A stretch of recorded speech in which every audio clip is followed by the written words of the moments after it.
When you were a kid, did you ever imagine a person or creature running alongside your car? Were they scaling obstacles, collecting items, or swimming in the sky? What happened when the car or bus stopped?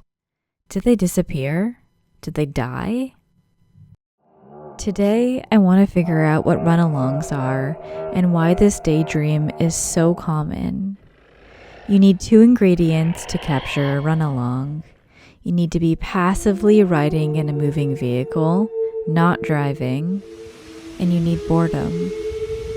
Some things that can help you get into the bored headspace are listening to the radio, hazy eyesight, wandering thoughts, no phones, solitude, and a good window.